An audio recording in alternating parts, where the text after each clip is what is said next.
Thank the light, everyone. I am your exact verbiage, and these are my wolf brothers. I am your slightly subdued Sadai. I am your much happier Sadai. I had to go with Sadai. I don't know why. Woo! The second episode was much better.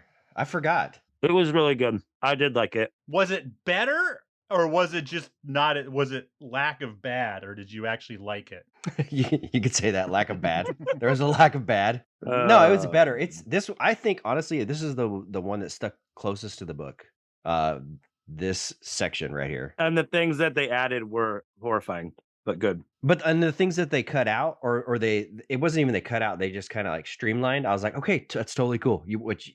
The Shadow Logos stuff. You having to do that. I was surprised that you were okay with the Shadow logo. I thought you'd have been more mad about Mashador. No, because so in the books, obviously, you made the point about fog maybe being a little. Yeah, it's fog. It's really hard to do. Yeah, Yeah, I saw this movie. It was better when it was called The Mist by Stephen King. I'm done. exactly. Thomas Jane was in it. It was amazing. Or The Fog. Oh, that was a great movie. Adrian Barbeau, right? I'm gonna have to take your word for it.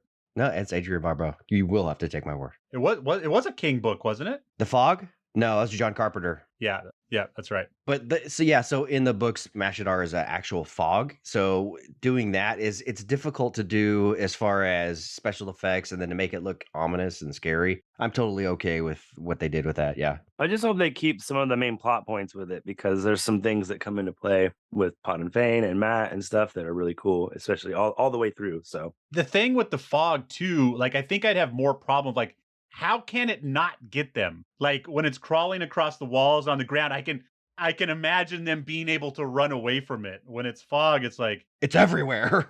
And why would walls contain fog?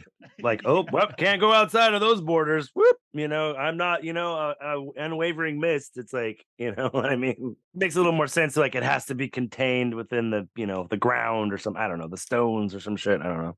As they say, every stone of Eridol was tainted or whatever, I'm not unreasonable. Okay. I'm not unreasonable. I can be reasoned with when it comes to the show. I can be like, you know what? I understand what they did with this. When it comes to some other stuff, I'm like, I don't understand why you did that. And it doesn't make the story better. It makes it worse. So don't do that. That's actually the reason why I don't get that mad at you, because most of the stuff that you have are actually, I don't want to say technical, because it's not like, oh, there was bad lighting.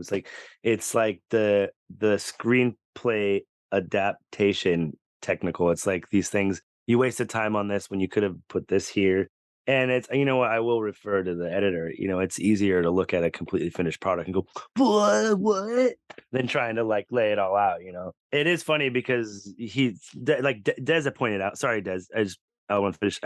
You pointed out we don't cut shit just to be dicks, and also like Jeremy, like the stuff that you are hating on, like I have to look at myself in the mirror and go, it's not, you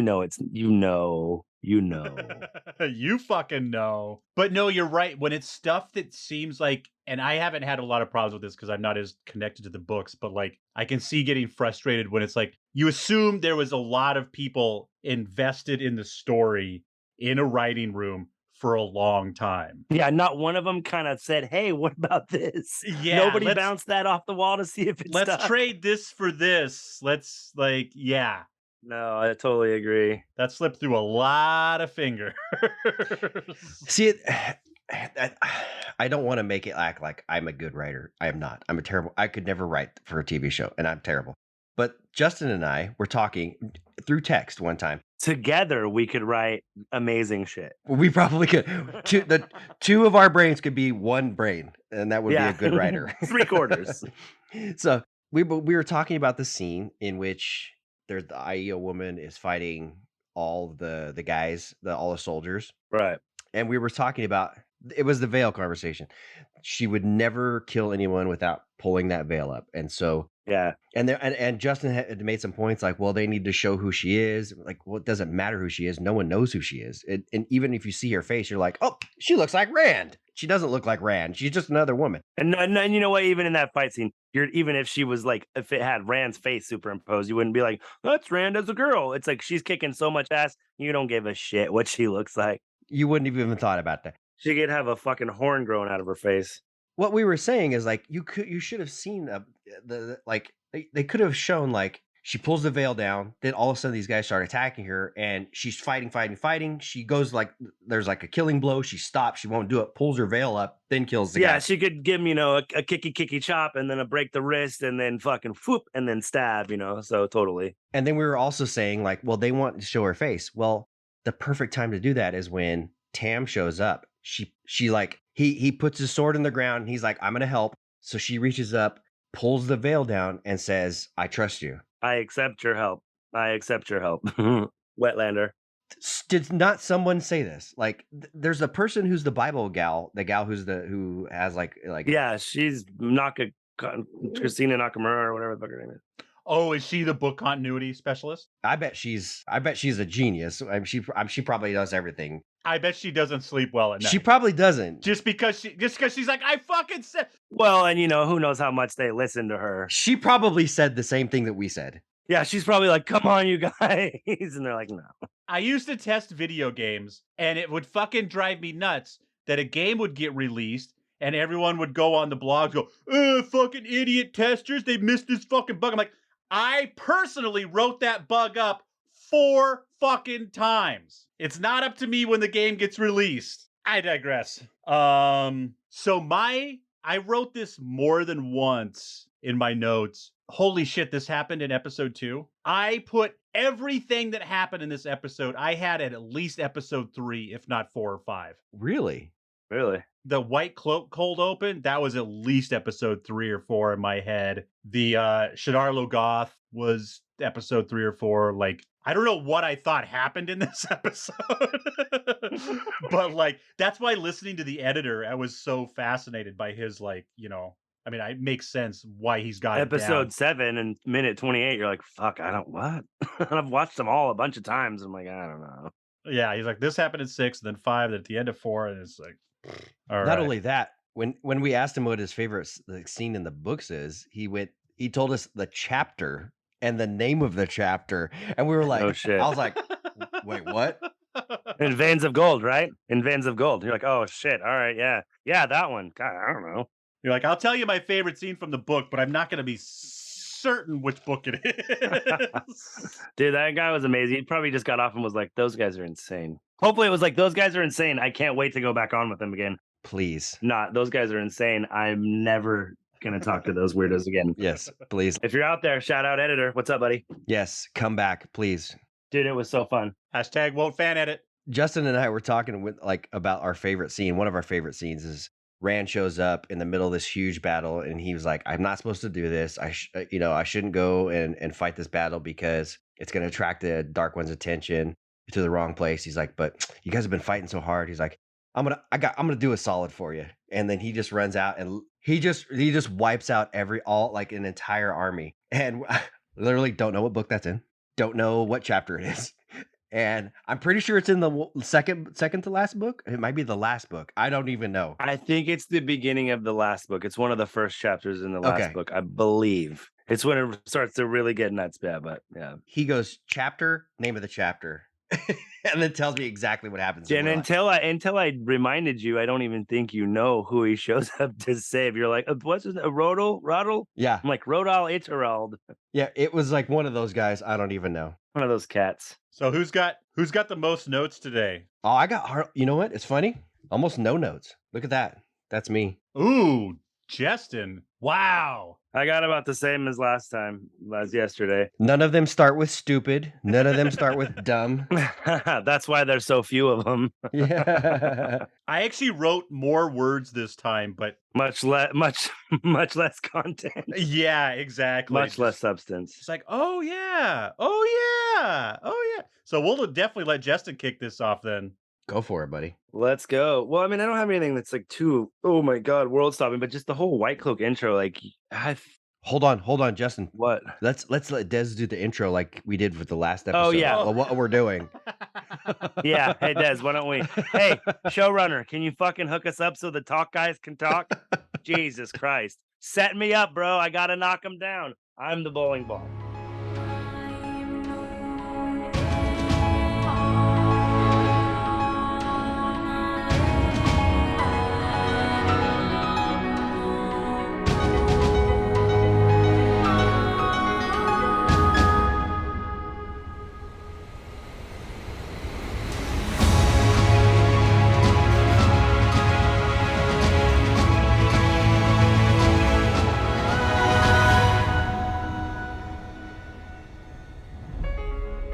welcome to the Wheel of Time podcast. We are your true source, the purest light, your companion cast, your warder, if you will, for this journey through all things Wheel of Time.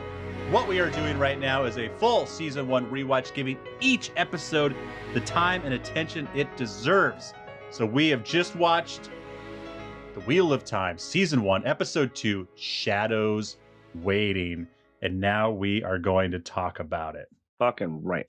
That man is a professional. It's not so much a cold open as a hot mess open. That's exactly right. That is exactly kind of all right. over the place. I fucking, the hangover omelet. Let's just go. I got to get a shout out too to my boy Brian. My boy Brian in Knoxville. He's listening to our show. He's one of my oldest, bestest friends. I was the best man in. What? Beep. Yep. Dude, not supposed to say his last name, but yes. Oh, sorry. What's up, Brian? But he's my oldest, bestest friend. I was the best man in both of his weddings, and he was one of the best. He was the best man in wine. And he's listening to this show, and man, just want to tell him we love him and keep listening to the show. He doesn't know anything about Wheel of Time. He's listening just to listen to us. Oh, thank you, Brian. Hello. I know him too. What's up, dude?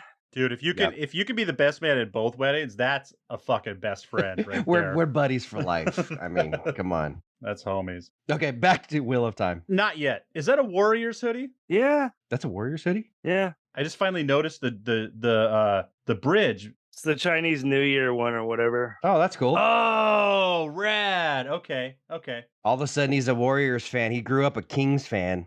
I don't know what happened. Oh, yeah, that's right. The Warriors won 3 championships.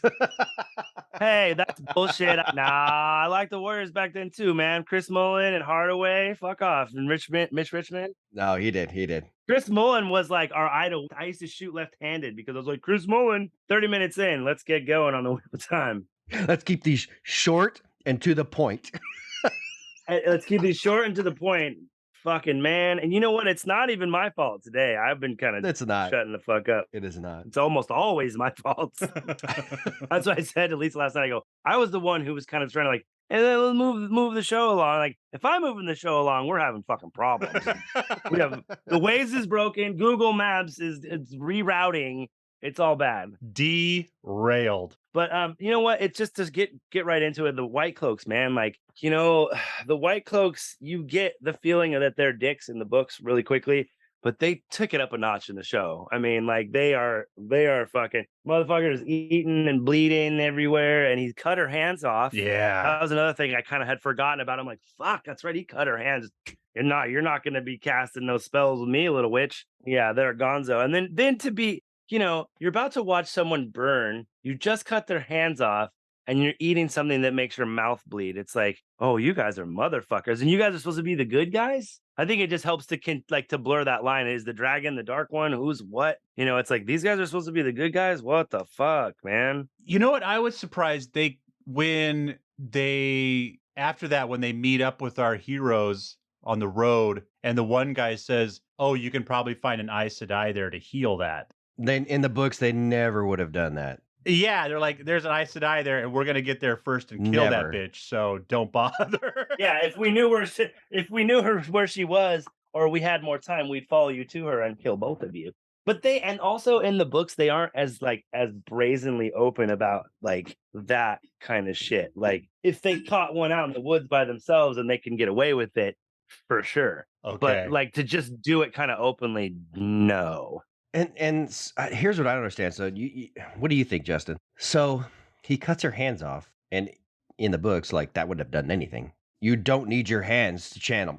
Yeah, I just think that's like maybe a measure of maybe she's not as strong or as experienced as a sister, because some sisters do kind of have that. I think as a crutch, they really have to kind of do hand movements. But do you think that because there is a scene coming up in the other episodes where Valda says, I heard someone say once that you guys don't even need to move your hands to channel the power, but they still have to do it. So that's why he cuts their hands off. Do you think that they're going to use that to show like, oh, Egwene or Nynaeve or Elaine are so much better at using the power at such a young age?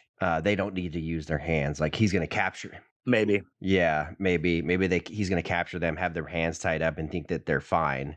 That they're okay. Well, she already does it. Actually, if you think about it, No, she moves her fingers. She moves her fingers. that's true. She does move her fingers when she burns his bonds off, huh? Yep, she All does. right. Look at me paying attention to details. I'm sorry. The one time I pay The attention. one time. Didn't help me in school. Yeah, mostly just Eben Valdez still fucking sucks, man. I mean, he's got the bloody mouth and he's just like, burn the bitch, cuts her hands off. Also, the full intro. That's the first time we get the full intro and the weaving and everything. Yeah. Definitely rivals the throne shit. I mean, it's really good. I thought anyway. Yeah, I didn't think it was all that great at first, and then I started watching and I was like, okay, no, that's actually pretty good. It's not bad. The Game of Thrones thing is just it's head and shoulders above everything else. Yeah, I mean, it it is a kind of a rip off of it, but I do like that what they did. I don't think it's too much of a ripoff. Not rip off, just kind of like it's like they use the same syllabus. Sure. Yeah. But doing a good opening is really cool. Like, there's a lot of shows that are doing it. I don't know if did you see Severance? Did you guys watch Severance at all? I haven't watched that yet. That has a really good opening. Does it? And yeah, it's one of those times where you're like, I've seen this opening like 5 times. I'm not going to fast forward through it. I'm not going to skip it. Yeah. I don't like the new Game of Thrones opening as much. I only watched the first episode, and I don't think it was in the first episode, was it? I don't think it was. I don't think so. It's like they're like, let's do it like the first one, but we can't do it too much like the first one and totally rip it off. So they just kind of it's not as like I used to love watching the Game of Thrones intro because I would like know what's going on and where it's happening. It would like prep me for the episode. They'd always have kind of like where you're going to be, and they'd always have something little thing that was going to kind of give you a little Easter egg about the episode or something. Yeah, totally. Like, ooh, we haven't seen that town yet. This should be cool. Yeah. Ooh, bunch of sheep fuckers over there. But even before, and I've gone off on the podcast a couple times about this. The camera work during that cold open is fucking phenomenal. All of the reflections that they show. Dude, I thought about that when I was looking at the goblet. I was like, damn, he's right. How do they do that? Because I was even looking for like special effects lines this time. It's like that's got to be imposed on there. Like they colored out the drone that was taking them the shot or something. Yeah. You know, like they tried to fix it, Photoshop fix it. Yeah, no, I couldn't see nothing, dude. It's good. I agree. That's something I just kind of was like, that's cool. But then I really looked at it. I was like, oh, dude, he's right.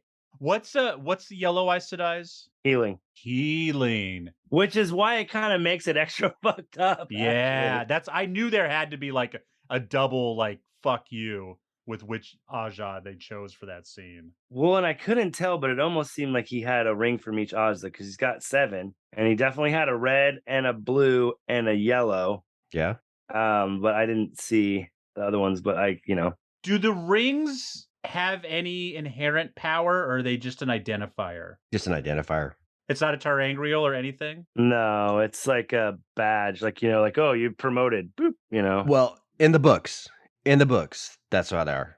You never know. They in the TV show they could change they it. might be super secret decoder rings. Super, yeah. Drink more Ovaltine. What the fuck?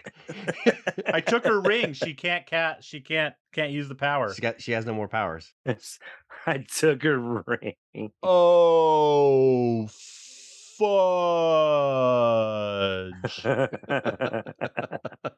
But I didn't say fudge. Speaking of the Lord of the Rings, go ahead, Justin. We cut you off.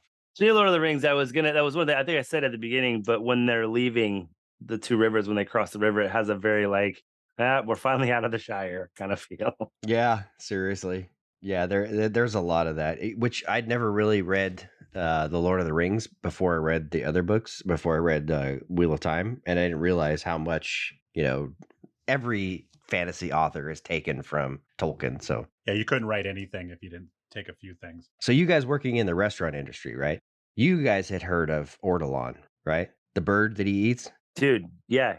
I hadn't. Oh, wait. No, I hadn't. I thought you said like Anthony Bourdain. We were cooks. We weren't chefs. Okay. Yeah. I got close to that by the time I stopped cooking, but it was never French. It's a French thing. And it's very outdated. It's considered very barbaric. Well, I think it's illegal in most places. Yeah, it is illegal. Yeah. I'd never heard about it until I read L.A. or Kitchen Confidential, Yeah. which was Bourdain's book. Yep. And he talks about eating ortolan and talks about the process of what they have to do. And it's like, I'm like, man, I don't that sounds terrible. Why would you eat something that cuts Why do I want to hurt my mouth? It's gonna fuck up my. That makes no. I was thinking about that when I was watching. I'm like, it just makes no sense. Burning, it's bloody. It's ugh. only the French? I eat snails, dude, and they're good, and I don't want to eat that. Oh, I eat butter and they love butter too and bread. So, I mean, come on. Yeah, exactly. I think I might be French. Well, dude, and what to say, it was cool to. I was just letting you go because I was just trying to make a stupid joke. Anyway, I was like, it was nice to see the Trollocs get into the water a little bit because maybe they still stink of piss, but as Matt says, and they're still, obviously Trollocs are still very gross, Desmond. Trollocs are dude, if we don't see some Trolloc sex, this is no good. Oh no. No, no, no. Oh, gross. No. Hey kids, this is how my draws are made. Boop ba doop boop boop. Hashtag Trollocs are gross. Yuck. Dude, did you catch the war horns, Jeremy, when they're coming up to the ferry, the Trolloc horns? Or maybe it's when they're chasing them through the woods. I think it's when they get to the ferry. It's when they're chasing him through the woods. They stop and he blows the horn. Yeah, I did catch that. Yeah. Yeah, dude. I pictured it being a little more high pitched, but it is every bit as creepy. Like if I heard that and knowing what it is, just be like, oh, dude, all the poop just came out. Yeah, you know what's coming. This horse cannot run fast enough. No, and it's all squishy. Fucking Moraine is just a savage though too. The way she's just dedicated to the mission, she like doesn't even think. She's like, well, there goes your boat, dude. Bye. Like, and that happens in the book, but it's like there's a little bit more of a conversation, kind of. I know Moraine didn't kill him. I know he fucking committed suicide. But I mean, he didn't.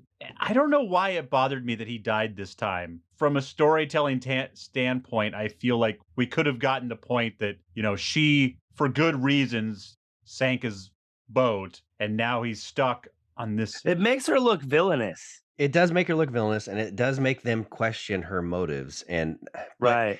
you could have done the same thing with which actually happens in the book, is she just destroys the ferry. The guy doesn't jump in at the water after it. He could have just been like, "Why did you do that? You killed my family." Well, the fact that she, he's like, oh, you're just as bad as the White Cloaks say, and then she just is like, well, I'm just gonna sink it then because you're gonna jump in, and if you jump in, then you're gonna take it across, and the Trollocs, you're gonna die either way. But it's like it's still kind of harsh. Yeah, it's like I understand why they did it. Like it really hammers the point that like Moraine's not taking any prisoners. These four heroes mean the most. But it was like it almost would have made more sense if he would have like gotten on the boat to go back, and then she was like, no, you can't take it back, and then sank it, and then just like if she's gonna kill him, like just fucking have him kill him, Yeah, just Well, she can't technically. well, they can't.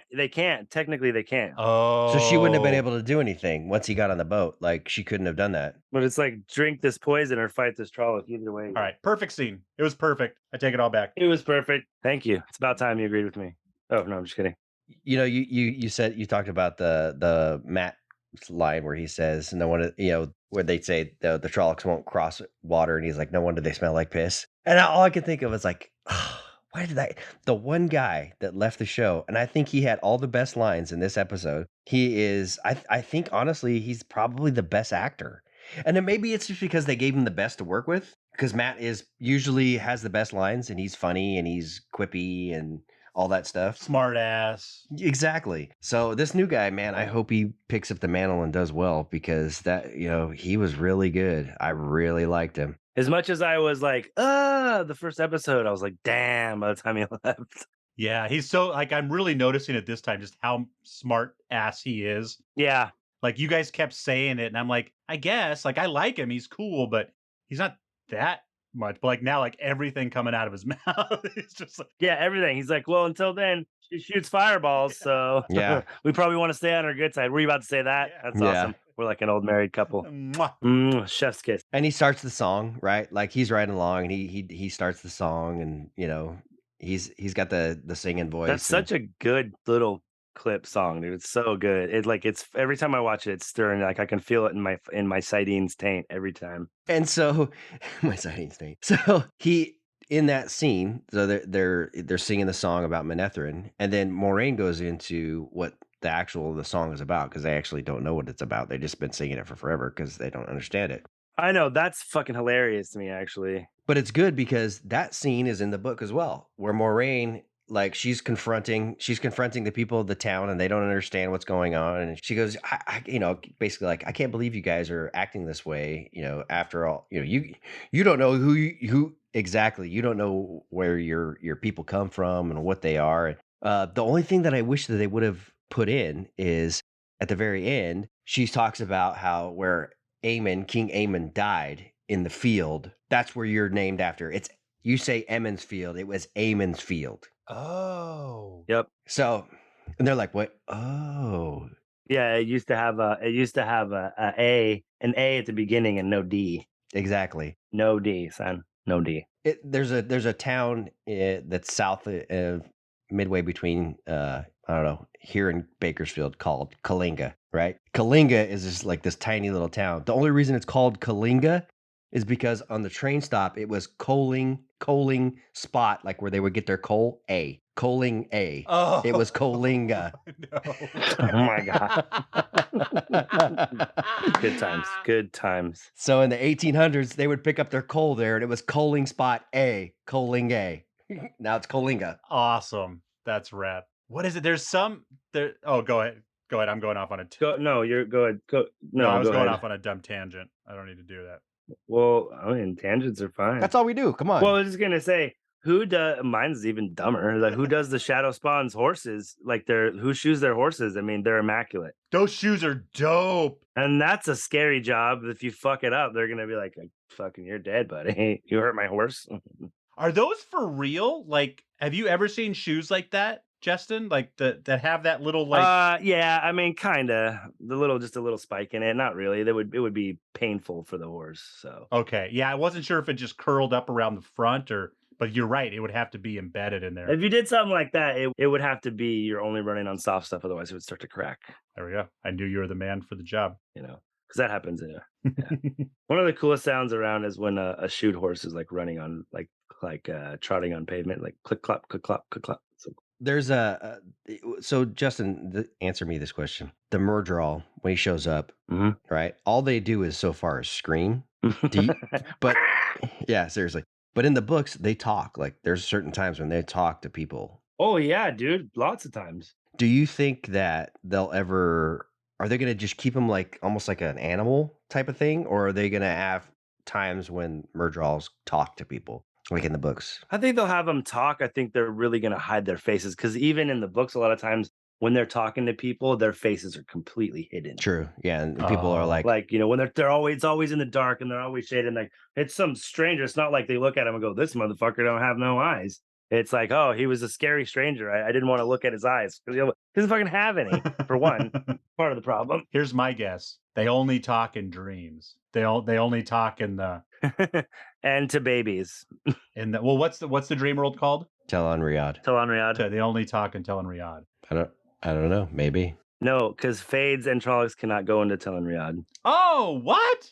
Yeah, because they don't really dream that way. That makes sense. They're fucking monsters. Yeah, unless someone were to, and you know what? There's no other way to get them there because you can't open a gateway for them to go through there either. So yeah, they can't go through gateways. Nope. So none for you there. All right, I tried. Like someone could imagine them there. No, like if you had a person like Perrin or Egwene who's powerful enough, they could like project it, but they would be as real as like if I were strong enough to project a bunch of Trollocs to come attack you, they would be as real as you perceive them to be. If you were strong enough, you could just be like, no, they're butterflies, and they would turn into butterflies. So they're not actually Trollocs, but how does the dude know his son is coming? The ferryman. That doesn't make any sense to me. I mean, yeah. Text, IG, Facebook, pagers. No. Come on, it's pagers. They always have pagers. Oh, okay. Two-way. Had a sidekick. You know what? We grew up without that shit, and we always knew who was coming to the mall. True. That's fair. I'll be there in a fortnight, Father. Well, today's the day. Bad luck. The cocking hour of midnight when the moon was at its highest, and the grandfather clock struck 27 or whatever. I don't know. Do they have normal time there? I don't know. Yeah. Do they? They use metric time. I don't know if you guys know that. Yeah, metric time. What is metric time? Do they really? What? 12 centimeters, a clock 35. Metric times, they have 30-hour days. Exactly. It's 100 seconds in 100 I hours. knew this fucking show was stupid. It all makes sense. You know what? That would make more sense. Dude, before we get off the subject of horses, though, Jeremy, what about Aldib and Mandarb, though? Like, right? I mean, like, dude, I mean, I know it's not that hard to get their horses right, but like Moraine's horse and Lan's, like, they're perfect, man. They're perfect. I wish Lan had his armor Yes. that he has in the books, because he hasn't worn any armor really. Yeah, and I don't think he probably will. That this armor is not kind of in this. It's not that. Well, I guess in the Shinarans they wore some armor, Yeah. but other than that, yeah, they probably not a whole lot of armor. But you know what's funny too? We were talking about horses. It's mentioned right before they get to Shadow Logoth. Like all the horses stop. You remember that part? Yeah. Right. They won't go any closer. Yeah, they're like, no. And Gwen's like, Bella, why won't you go any closer? That's the first mention that she's riding Bella. Nice. I didn't know that. Which is cool, which I hope so they kind of already screwed it up in the books, which you guys have heard me here say that a million times. In the books, Bella is the thread that holds like everything together from book to book to book. She keeps showing up. Like, in the first book, Egwene takes her, and then But it makes sense too. Like, the reason why this horse keeps popping up is because someone rode her to this place, and then she's at one point they get her back from the White Cloaks, right? she's in Tar Valon. Min takes her when there's a whole bunch of Right. stuff that goes down in Tar Valon. Min takes her and she escapes from Tar Valon. And, I probably figured this out 20 years ago. And I was like, oh, I know what's going to happen. At the very end, something's going to happen. And Bella, one of our characters is gonna get on Bella and ride off into the sunset, and that's gonna be the final scene. And Brandon Sanderson, I was like, please don't screw this up, Brandon. Please don't screw this up. And he didn't. To his credit, he did not. He did a very good job. Like I'm sure that Robert Jordan set it up a long time. If I figured it out, like everybody had to figure it out. I love that everyone knows Nynaeve is just hates everybody when Matt's talking. He's like, I wish Nynaeve would hear. She would make Moraine's life utter misery.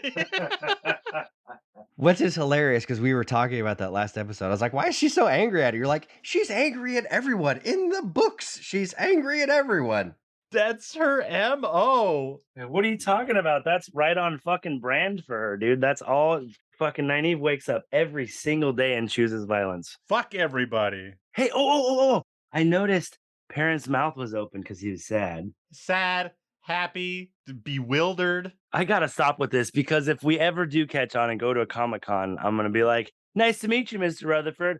I'm a fucking huge asshole.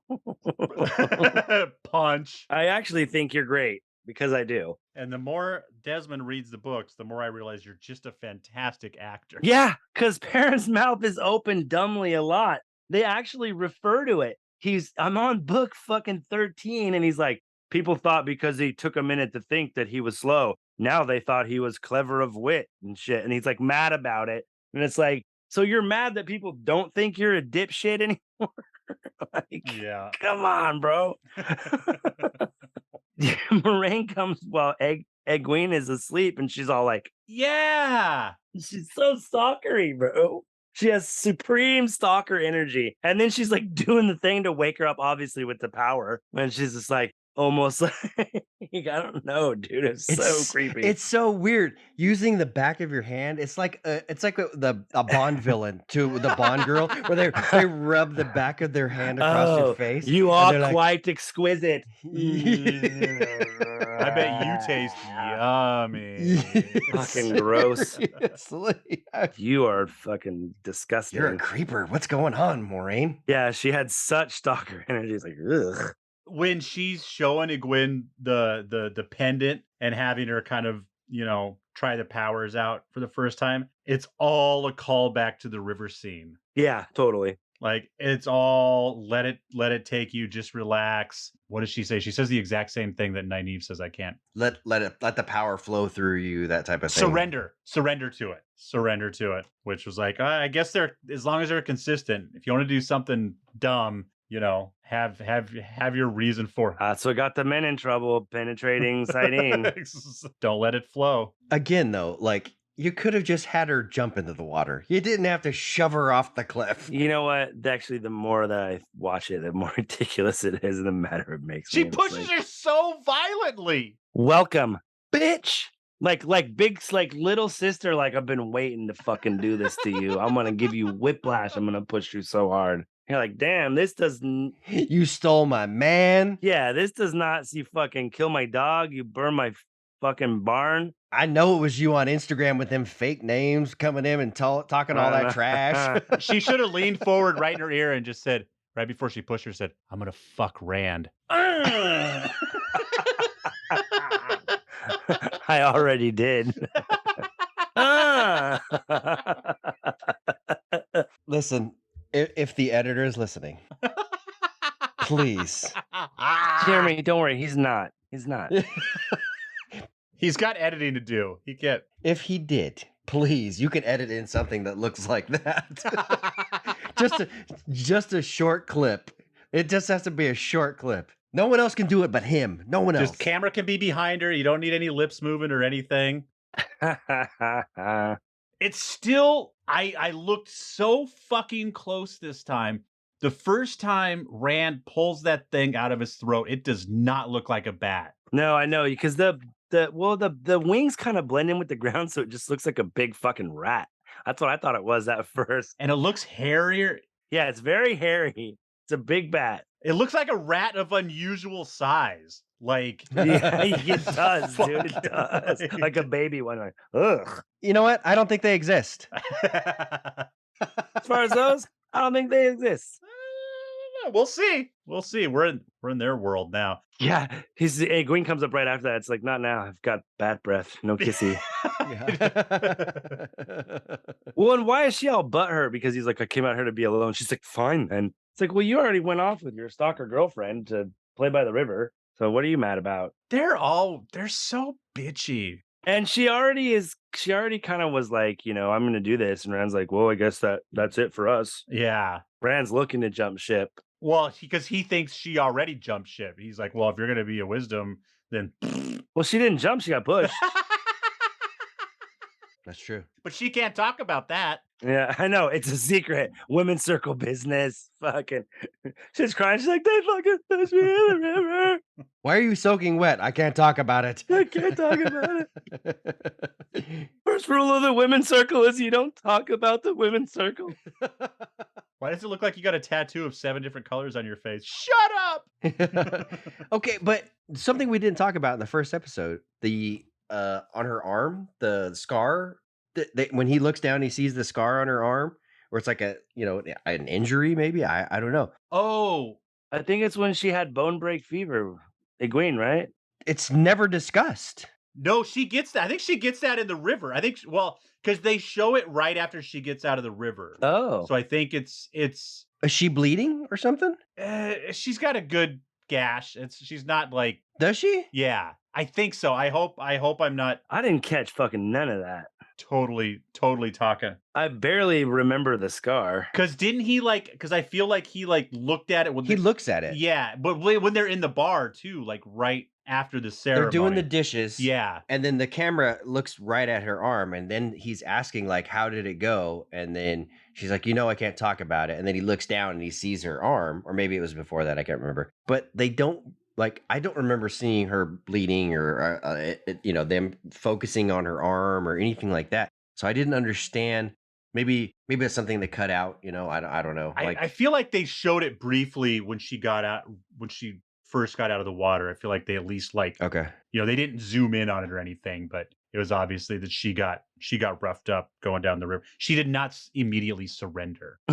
Well, that's what happens. That was her problem. You got to surrender. Oh yeah, speaking of them being bitchy, I think it's when she gets up right there when he's like, I want to be alone, or maybe it's later, I don't know. When Egwene says, damn it, I can't remember who said it. Someone says, you already left me behind. That was Rand. That was yeah. She was like, oh, she was like, I hope. She's like, you're just gonna leave me? He's like, you already did. Burn. Yeah, just. Rand's fucking snarky in this episode. He's very defiant towards Moraine, like violently so. But then he also seems like every time she talks, he seems like he's on the verge of smirking and like little kid, like whatever. Yeah, totally. Yeah, his character is kind of, and again, this could be just the way they're writing him. He's just kind of whiny in this episode, and I know that He's whiny they're all a little whiny in the book though, they are especially early on. Yeah, they are. they can be a little whiny. But they're also much younger in the books too. Yeah. You have to realize, like, yeah, in the books they're 18, Oh, and Gwen's actually 16. And they're kind of like a, a young 18, like a, small town village type of thing. Young, but also old because they've always been working their entire lives, and you know.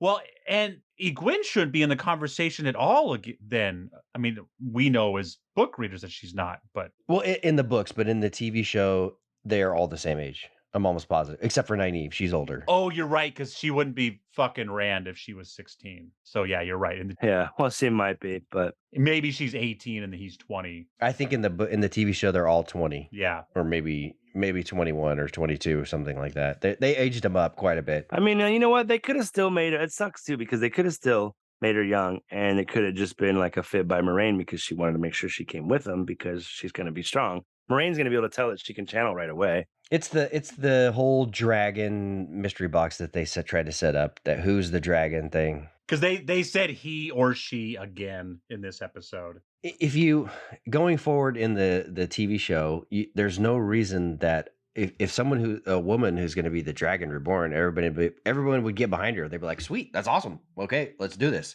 Because she's the most powerful channeler. She's a woman. Nothing's going to happen. That's great.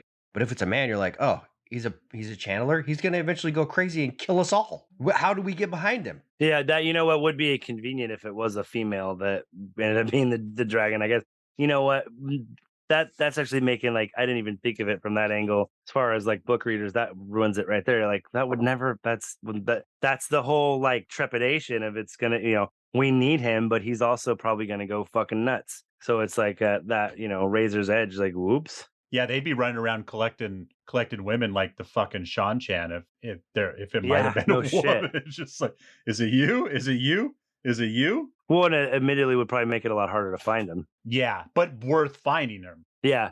Worth putting out the search party and checking them out. How do the White Cloaks not clock Moraine as an Aes Sedai from a mile away? That's a good question. I kind of was thinking that myself, just like the way she's dressed. And, it's like, not a lot of, females that are kind of have her bearing walk around with just one dude. Most females in this world of her bearing are either a lady, a merchant, or a queen, and they're going to have more than just one guard. And the Aes Sedai all have that like eternally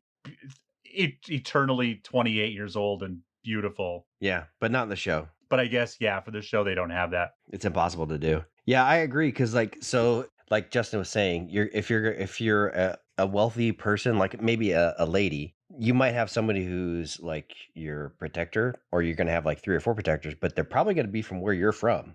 Right. Right. You're like, where's you from? She's from Kyrian or Carhine or whatever, however you say it. And then he's from the borderlands. I'm like, that seems odd. Where are these kids from? The 2 Rivers. Well, that's really weird. And what are you doing? Where did you come from? Terran Ferry. Technically, that's true. In a time where like half the nation doesn't even realize the other half of the nation truly exists. And these 6 knuckleheads all got together like, and she's got a fucking Trolloc scar. Right. Well, exactly. The fact that when that's something definitely in the books. If you say that you've come across Trolloc, suddenly you're a dark friend. And it's like, I didn't fucking choose them to come after me. And I killed them and lived. So automatically, if I would have died, then I'm a good guy. It's like, that doesn't make any sense. If she burns, she's an Aes Sedai. Yeah. Yep. That's how you know. 100% accurate. If she drowns, she's not guilty. Look, 60% of the time it works every time. But it's just like, you can tell that there's a healthy fear of them right away. And there's definitely wariness from Lan and Moraine. She immediately dumps the ring. She tells them to keep their fucking mouths shut. And, you can see how tense they are. And she doesn't play it off super well. So that's another reason why I'm kind of like, how do they not make her completely, and maybe Valda kind of does. Speaking of which, that guy is just a shitbag. They're casting and writing. Like, you just want to like, oh, that guy is just, he makes your skin crawl just being on the screen, which is awesome. That's what you want from that character 100%. But like he's like fondling Moraine and they like don't do anything. He's like feeling her shoulders and like running his hands down her back. And it's like, what are you looking for, dude? You didn't even know she was injured at that point. You're just like, what's going on? And it's just like, and Land's like, only thing is I feel like ballsy to say what he said. It is, yeah. Because it's like you could have caused a lot of problems for them right there. Even Moraine's kind of like, "Hey, dude, fucking, we can do what we got to do. Yeah, zip it." Zip it. I got this. I got this. I hope that we get a sort of some sort of maybe in like Matt's memories, like some sort of a Manetheren flashback. That would be cool. Maybe to him as Aemon dying or Eldrine, something kind of about that origins. You get something, or even a different one of his memories somewhere else. But when they start filling in Matt's memories with stuff, it's that would be kind of cool. And you could do it in a short, like cold open too. So getting to Shadow or Logoth, what did you think of it, Justin? And Dez as well, because you knew my opinion because you're like, oh, he's gonna crap all over that. Actually, I didn't. And I thought it wasn't bad. Yeah. So tell me what you guys thought. Especially so Dez, you start off because you were coming to this blind. So you tell me what you thought about it the first time, and then Justin, you go. I like it a lot for fantasy stuff, like a creepy place like this. But it was like it's like a bad horror movie where they're in the most dangerous place ever, where anything you touch could be fucking death, and they all just kind of walk away and just kind of go do their own thing. Oh, I'm Rand. I'm gonna go walk into this building and see what's happened. Oh, I'm Matt. I'm gonna go on a midnight stroll into some creepy corner. That's easy, dude. Mm-hmm. Taviran. It can't be. Well, I don't know this, but is the dagger eventually going to be good for Matt? No. So how is that Taviran that he fucking No, you know what? Yes. really? It's in a roundabout way, but yes, it's good for Matt and it's really good for Rand. Well, no, I don't know if I can agree with that completely. Well, it allows the trick at the end. Jeremy, you have 2 minutes. Go. The debate is on. In the books, when they go into the city, Moraine just tells him it's Eridol. She doesn't say anything about Shadow Logoth. That's true. So when I don't even know how they do it, they kind of just take off and they start looking around, and Moraine just like, I don't know if she just lets him or if she was like, I'm gonna rest or something like that. They just take off and start exploring. Yeah, she's exhausted, so she rests. So when they come back after they actually meet up with a guy who calls himself Mordeth. That's right.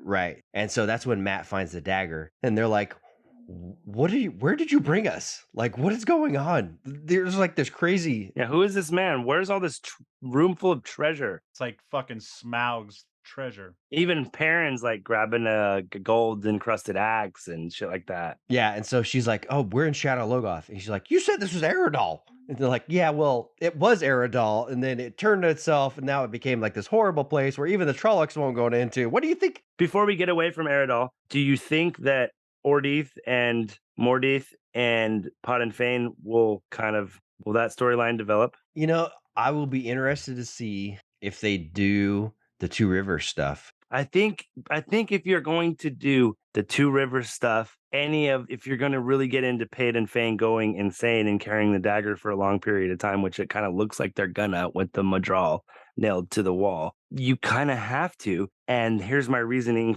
for saying that the dagger is kind of good is because towards the end, Matt.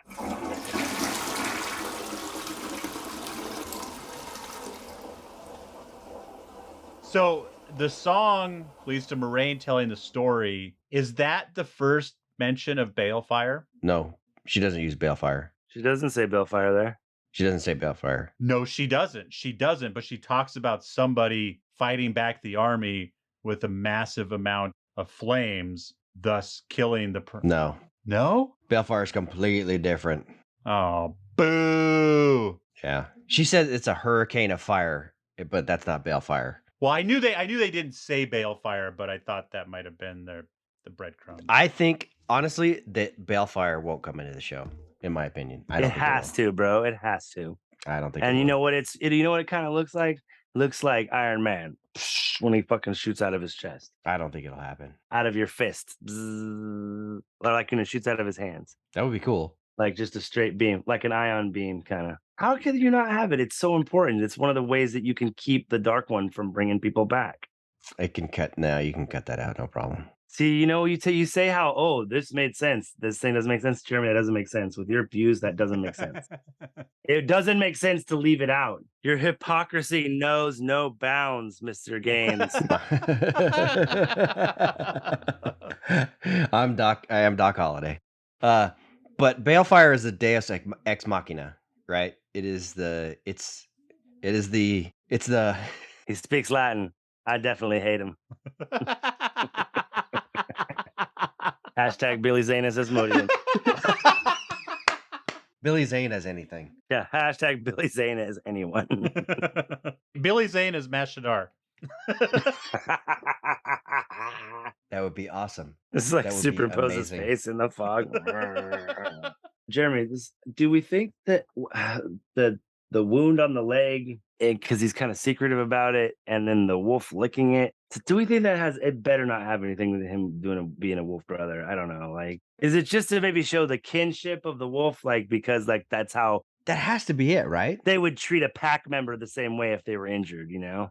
It comes up in the next episode too, right? With him and Egwene, he's still hurt, but then they just like gloss over it. It's gone. He heals. It's mostly at the beginning of this episode. He's looking at his leg, and then like towards the end of the episode, or maybe it's the next episode. Yeah, the wolf comes up and licks it. No, that was this one. Was that this episode? Yeah. Okay, yeah, and then but it's like, and then he just walks off, and it's like the only thing I could come up with after thinking about it is like they must just be showing like, oh, the wolf, he has a kinship with wolves for some reason, and I'm just like, if it has to do with the scratch by a Trolloc, and then I'm gonna be like, come on, this isn't Spider-Man. I really don't understand what they were trying to do, Fatty, because it's just they don't even show when he gets hurt, right? Yeah, not at all. They don't show that. They don't show that scene. It doesn't really bother him until that. Well, they show that. I mean, they show him fighting with Trollocs. Yeah, he's fighting 4 Trollocs. So You can deduce that maybe a Trolloc grabbed his leg or something. But then it's brought up while he's sitting by the fire. Then Egwene comes over and talks to him, right? And then he's down filling up the canteens by the water, and then the wolf comes up and licks it. And I guess it's just showing like, you know, all of a sudden, why are these wolves caring about this guy? But then I think the next episode it comes up one last time, and then that's it. It's just never talked about. well, I think it's because the next couple episodes, the wolves are still kind of following them, but obviously not hurting them. And so this is the beginning of that. Like, It's just a weird way to show that this is the way the wolves care. I think it's a perfect way to show it. It's a dog. That's a perfect way to show a dog cares. I guess. Yeah. No, that's what I'm saying. It's like I hope it's nothing deeper than Yeah, they didn't infect him with Wolf Brother. exactly like, oh, his wolf saliva made him a wolf brother. Like, oh God.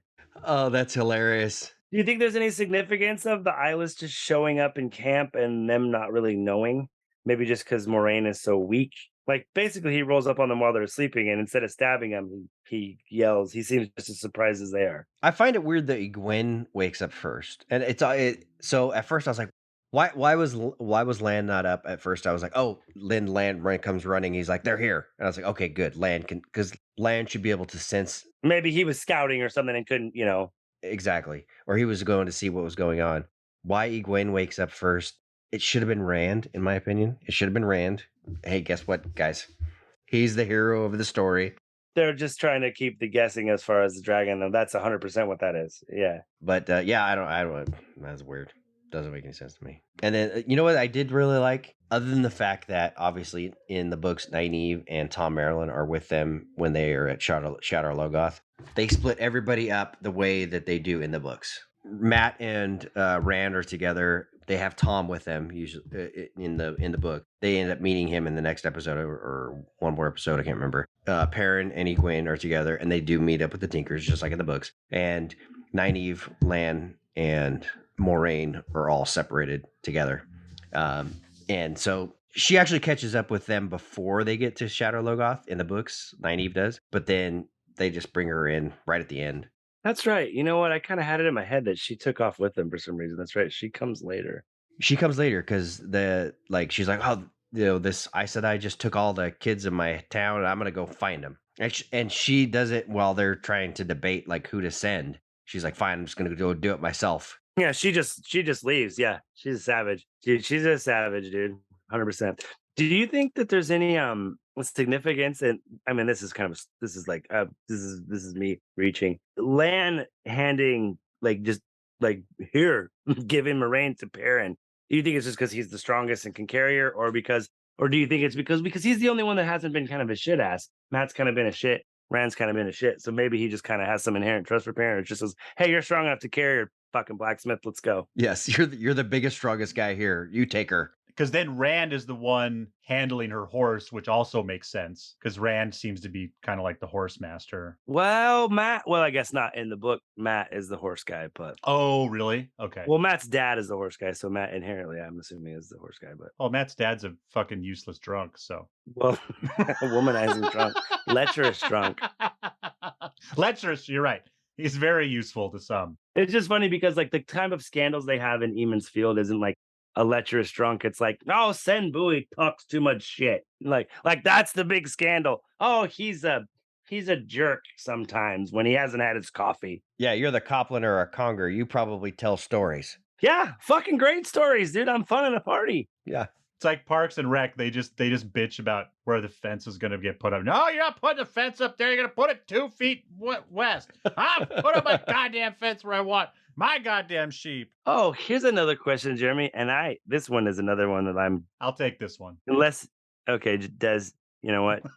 You probably have better perspective on this anyway. That's not true. But sorry, Des, I love you, but Open perspective, not better. yeah. Why is Moraine's wound taking like fucking 4 days to do what Tam's did in like 30 seconds? Or a day and a half. Because she healed Tam. Tam is like instantly like he gets the poke in the shoulder and it's like, he immediately is like fevering and sick and acting like he's gonna die. And it's more or less a superficial wound in the shoulder. She takes nearly the same wound and rides for 2 days, 3 days. Hers wasn't poisoned. Not what?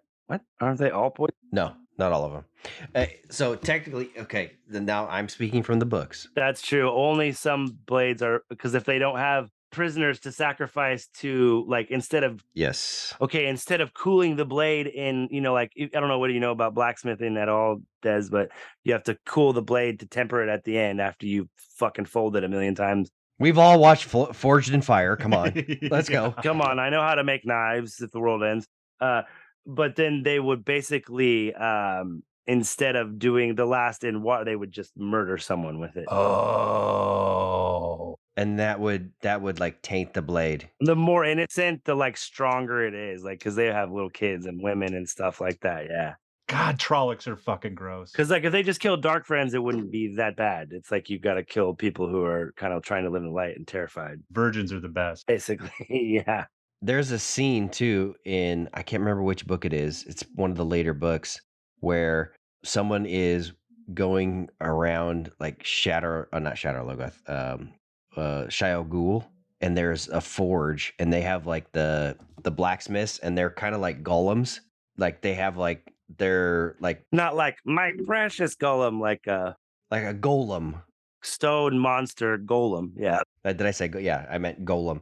Yeah, they're more like a stone monster golem, and they're like the blacksmiths, and they had like all these innocent people lined up as they're making like weapons for the Trollocs, and they're kind of going over what they're going to do and stuff like that. I think that's in like the last book when they're surveying the valley around Shelgol, Bakandar, and Yeah, it's kind of a sad scene too. It's kind of crazy. it's really fucking sad, actually. It's fucking like, oh man. The last few books, man, you're like, oh, okay, yeah, this is the Empire Strikes Back times 10.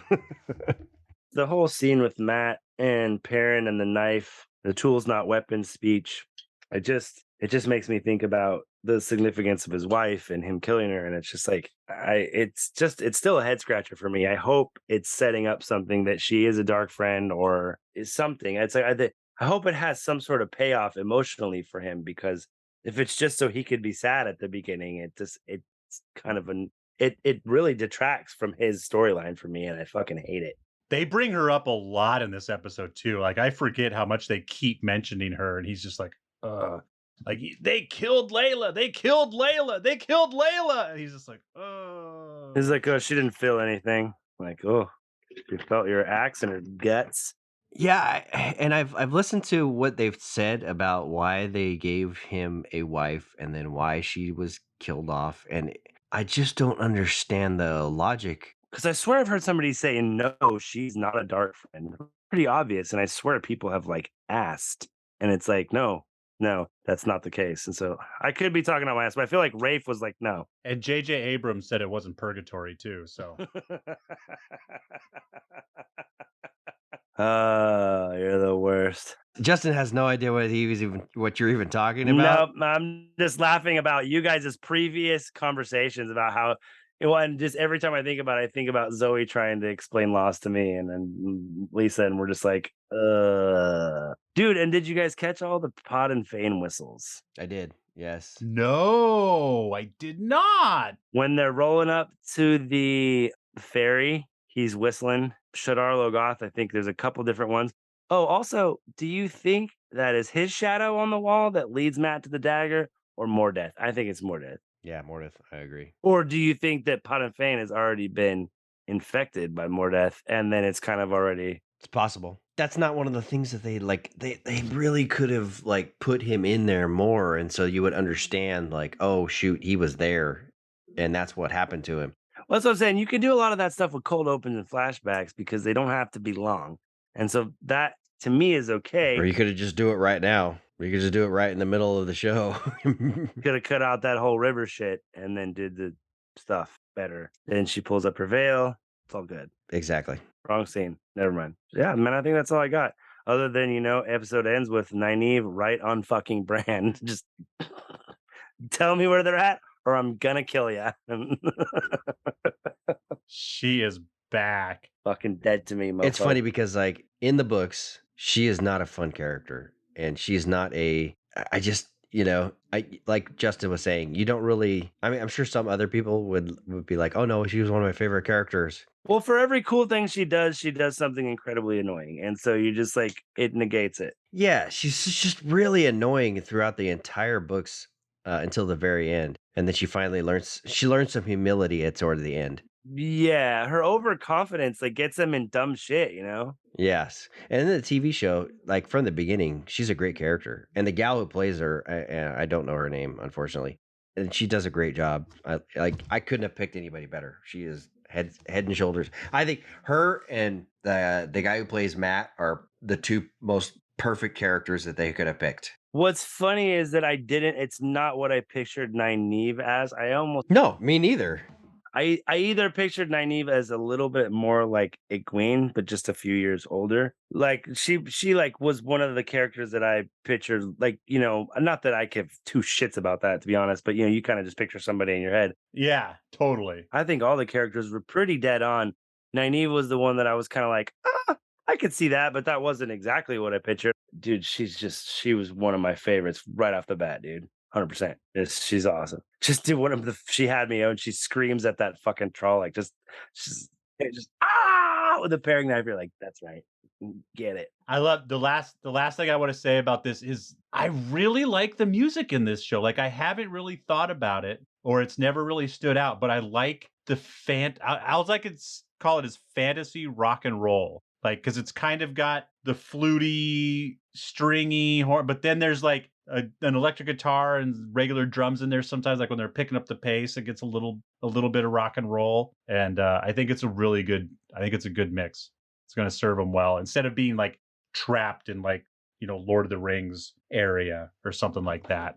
I think that's going to give them a lot of freedom to rock out when they need to during battles later on. Thank you for listening to our podcast. Thank the light, everybody. Check us out on Twitter. We are Wolf Brothers at @Parseilman. That is Wolf Brothers at @Parseilman. You can send me an email directly at thankthelight@gmail.com. That is thankthelight@gmail.com. If you're looking for anything else to listen to, head on over to whatsoundsawesome.com. We got Time Pop, All the Answers, Truth Not Trends, Thank the Light, Be Brave, and very, very soon we got Pure Physique Podcast, the hot new fitness and nutrition podcast. coming at you. Thank you for listening to this. We will be watching episode 3 and coming back to you in a week. Until then, remember, it's the wind that listens to you. Favor your sword, nerds. Also, rate, subscribe. If you can't figure out podcasts, go watch us on YouTube. Subscribe to that. Like us. Get us in the algorithm so other people listen too. Please, we love you. Bye. Good old-fashioned tell a friend. Absolutely. Hashtag Billy Zane as Asmodean. I am not average, I am not ordinary, I am a masterpiece. You know I do it for me. I am not perfect, no, that's imaginary, but I'm a masterpiece. You know I do it for me. And all my colors and paints, all my lines and my shapes, every move that I make, I am not basic, it's self-explanatory. I am a masterpiece. You know I do it for me. Just the way I like it, yeah. Man, I don't want to say this to Des. Can you take your headphones off for a second? I gotta edit it. God damn it. Later on, they're in the last battle, and Mixed and edited by Desmond McNeese for We Mixed It, LLC. Go to whatsoundsawesome.com. that should have been my name for the podcast. Sugar shits. Yeah, sugar shits.